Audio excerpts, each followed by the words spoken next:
कपड़े धोने वाली बहू। शादी के पहले से ही विभा को कपड़े धोने का बड़ा शौक था। कभी नल के नीचे तो कभी तालाब के पास। अरे मेरी नीली वाली लुंगी नहीं दिख रही है। विभा की अम्मा, कहाँ रखी है लुंगी? अरे वो तो विभा ने परसों ही धोकर रखी थी आपकी अलमारी में, देखो वहीं होगी। वो ना मैंने आज धो दी, मुझे लगा कि गंदी हो गई होगी। अरे कैसे गंदी हो गई थी? उसे तो मैंने पहना भी नहीं। हे भगवान, इस लड़की के कपड़े धोने की आदत से परेशान हो गया हूँ मैं। जितना तो घर में राशन नहीं आता, उससे कहीं ज्यादा डिटर्जेंट पाउडर का खर्चा है। इसकी शादी करवा दो, शादी जाए अपने घर में ही करे काम, फिर चाहे घर के कपड़े धोने हो या पूरे गांव के।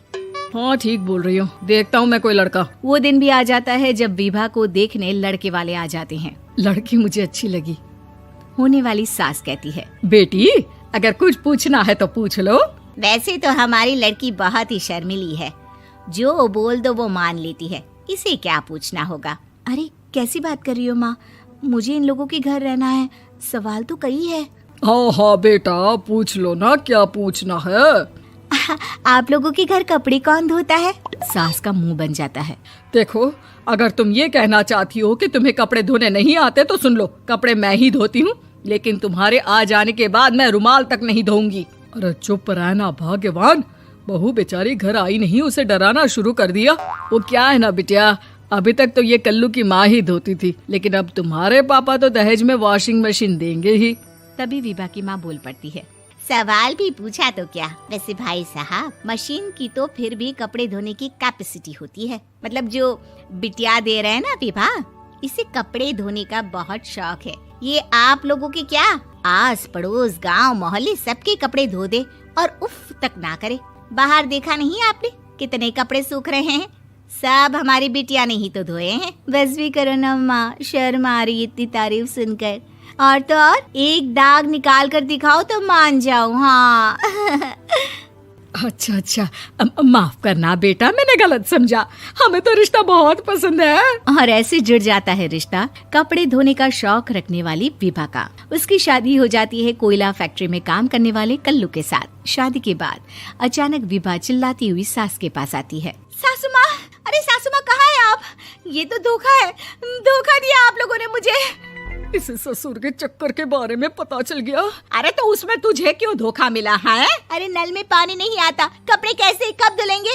अच्छा, तू पानी नहीं आ रहा उसकी बात कर रही है। तो आपने क्या सोचा? कुछ नहीं। अच्छा, तेरी माँ ने कहा था कि कपड़े धोने का शौक है तुझे, याद आया मुझे। शौक बोलकर कपड़े धोने वाले मेरे जुनून को कम ना आके सासू माँ, कपड़ा धोना मेरा गुरूर है। तभी पति भी वहाँ आ जाता है। अभी मैंने इसे सनी देओल की फिल्म दिखाई है, उसी के डायलॉग मार रही है माँ। अच्छा सुन, साफ बता रही हूँ, पानी सुबह 4 से 6 और शाम को 10 से 12 आता है, समझी? विभा टाइमिंग सुनकर हैरान हो जाती है। ये क्या भूतों का मोहल्ला है?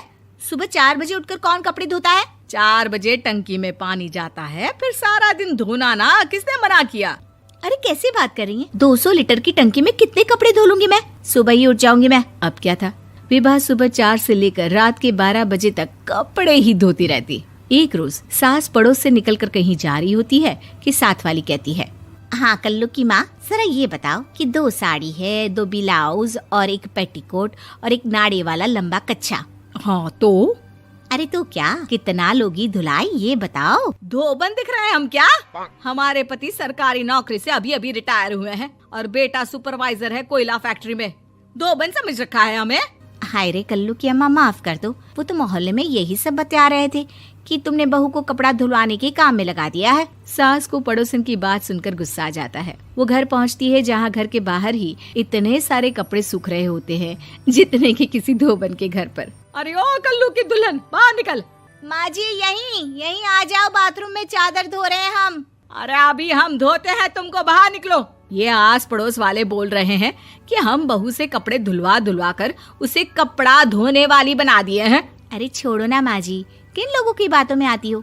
आस पास के लोगों का तो काम ही होता है कि वो किसी तरह सास बहू को लड़ा दे।